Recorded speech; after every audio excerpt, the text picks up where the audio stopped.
this is Animat, and welcome back to the Muppet Vlog, and welcome to the review of the second season of The Muppet Show. And I gotta say, going through the transition from the first to the second season, there definitely was a massive change, and I guess I can go and start this review out with what are the big differences between going from Season 1 and Season 2, because I gotta say that I'll say this right off the bat, Season 2 is a vast improvement from Season 1. In fact, looking back at it and looking into my last review of it when I gave The Muppet Show Season 1 about an 8 out of 10, like, nowadays I am actually thinking, like, maybe I could go into a notch down, because, like, what I got here, they've definitely improved from it, because you can absolutely tell that the crew from The Muppet Show, they looked back into Season 1 and they thought to themselves, okay, so now that we did all this,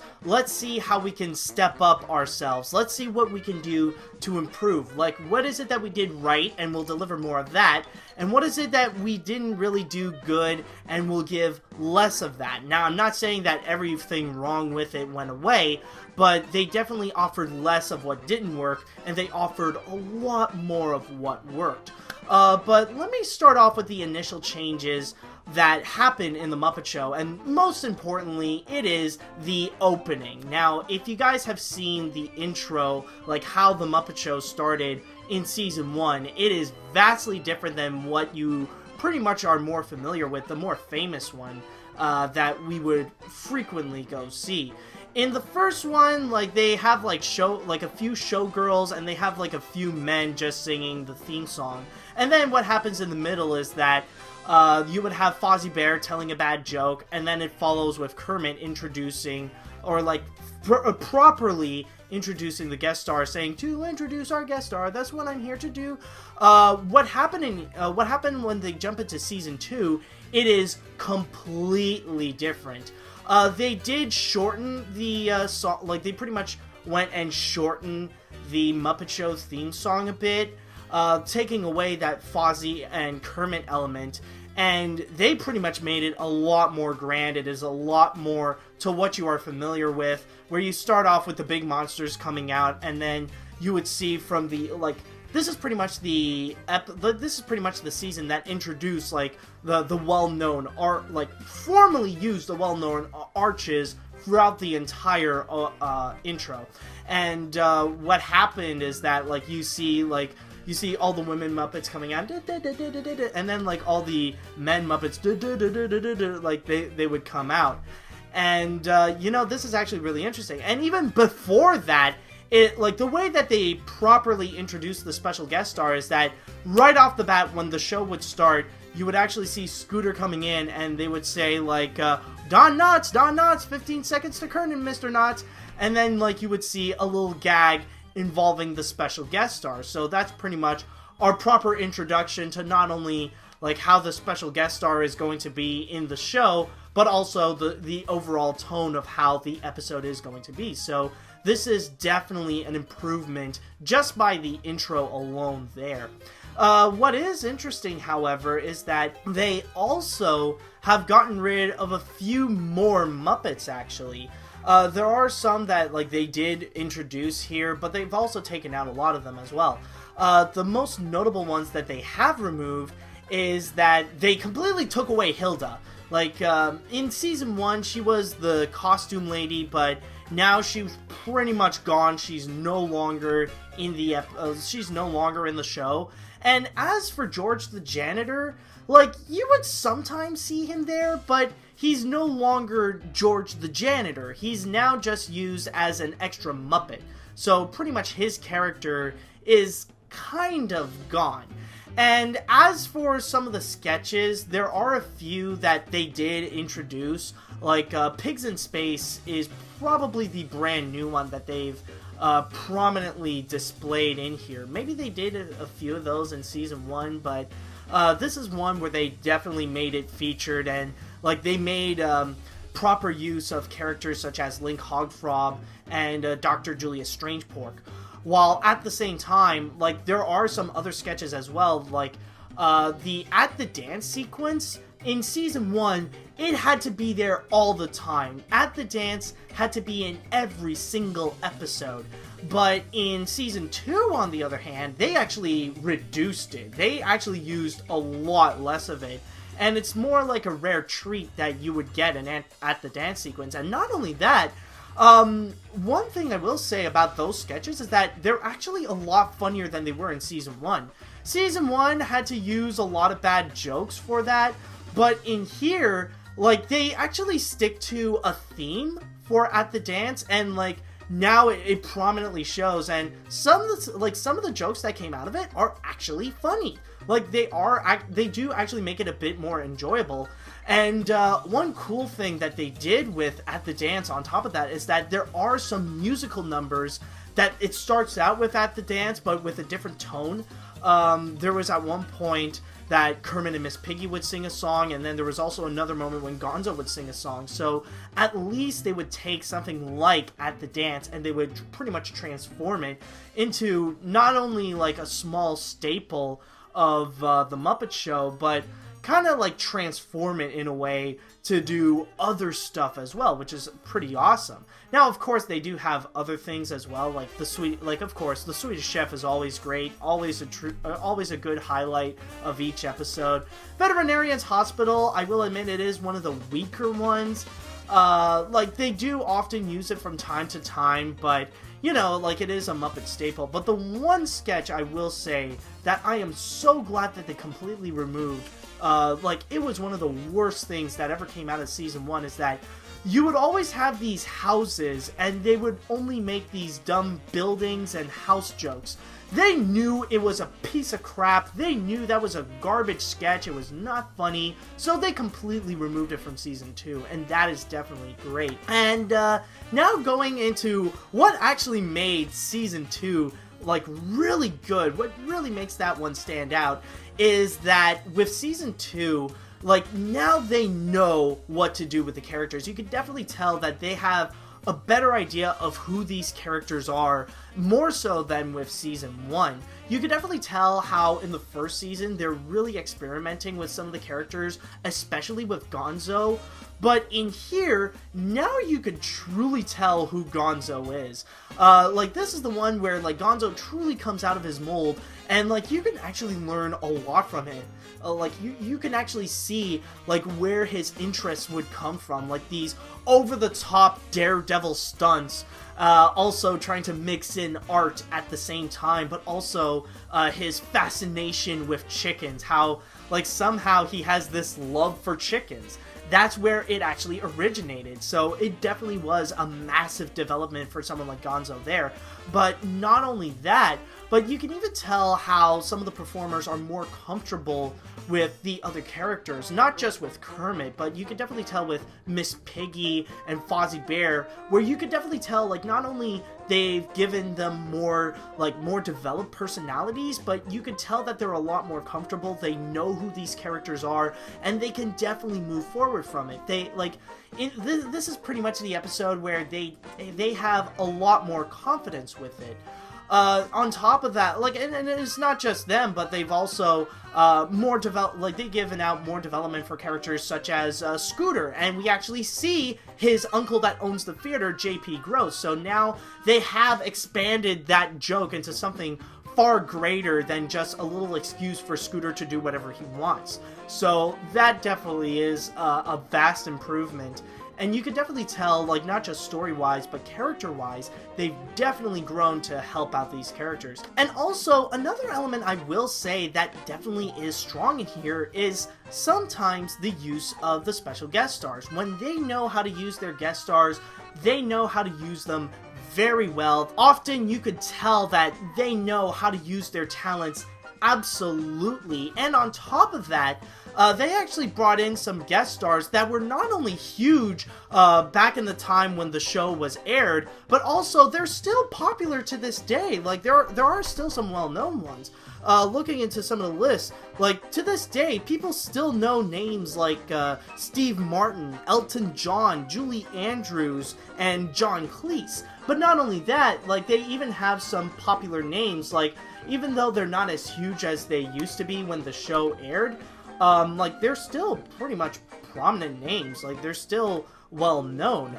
Like, people, like, I know that people to this day would know who Don Knotts is, or Dom DeLuise, George Burns, Edgar Bergen, let's see, who else? Peter Sellers, or Bob Hope, or Cloris Leachman, you know? Like, they actually bumped up their star level, and often when when they know how to use them, they use them for their full potential. And there are some that actually prominently displays their talents.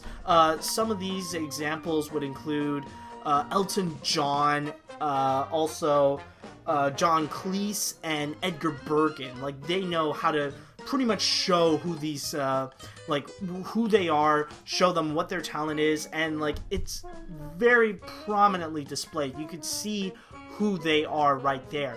But I'm not saying that, like, when a celebrity guest star would come in, like, it works all the time. It does happen, however, when things can kind of screw up, and, like, they don't really use them that often. Like, you don't often see their talents as well as you probably expected. There are some episodes like Bob Hope or Cloris Leachman. Like, often with Cloris Leachman, they barely use them. Like, the episode is more about the Muppets than it is about the special guest star. Like, it pretty much resulting in the guest star to pretty much be very limited, and it would often just feel like their appearance would feel out of place with the tone that they're trying to do with the entire episode. Or with the case of Bob Hope, often it would just feel like it wouldn't feel like they're in a sketch. It would just feel like they are there, but they're not really doing much. They're not doing things that they're very well known for. Like, they're not prominently displaying their talents as much as they probably should. And that's just like one of the little problems with this season. There is another one. Like, another issue is that it does, like, one of the things that it still retains, that's still like a bigger issue in the first season, is that it still has like a consecutive series of like bad jokes. Not all the gags and the jokes hit their mark all the time. Like, it even does happen when overall the entire episode doesn't work. Like, I remember the Petula Clark episode was one of the weakest episodes of the entire series, to be honest, because they solely relied on just using like these dumb Disney and Moose puns. That's it. Like, that was their only vehicle to run the entire episode, and it really results in a weak episode that is not really as funny as many of the other episodes. And at the same time, like, there are a few consecutive sketches that, you know, sometimes they don't always hit their mark. It's always more of a miss.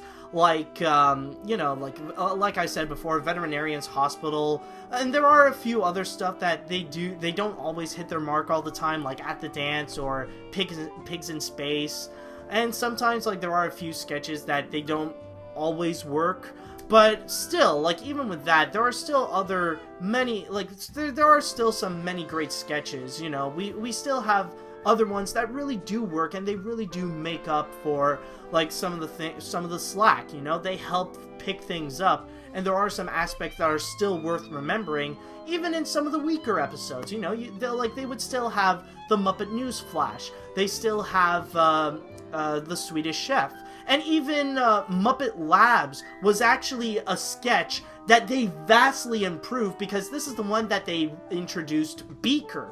So that's how, like, it really works out. You could definitely tell it is far better than how they did it in season 1 with just Butts and Honeydew. So now with the addition of Beaker, like, it really shaped up to what pretty much what this entire, like, Muppet Labs thing is. Like, they really do make it work out. And plus introducing some new experiments that, like, it really works out. Like, and they're fully used to their best potential, especially with Beaker, the one usually getting the damage. So if I would have to give this season a rating, I would probably have to give it, honestly, a pretty solid 9 out of 10, actually.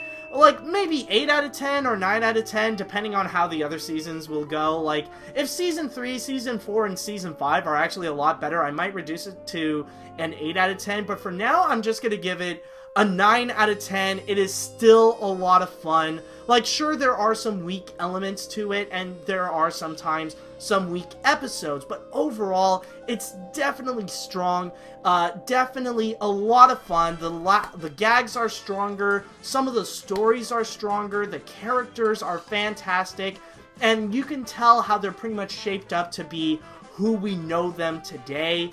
And also, the celebrity guest stars, when they're used to their full potential, they are some of the highlights of the entire episode, and often, like, they would pretty much steal the show. It's absolutely fantastic.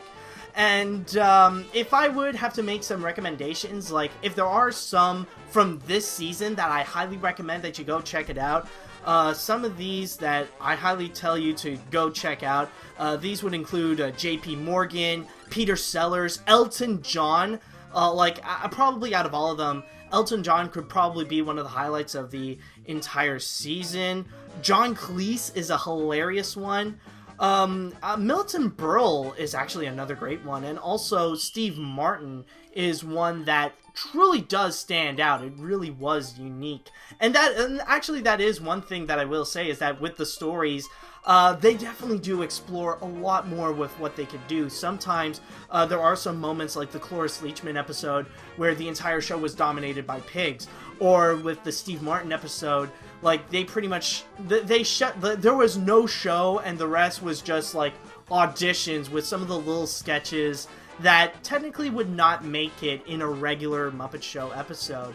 And even with the Elton John one, like, it's not really an episode, but more of a concert of Elton John featuring the Electric Mayhem.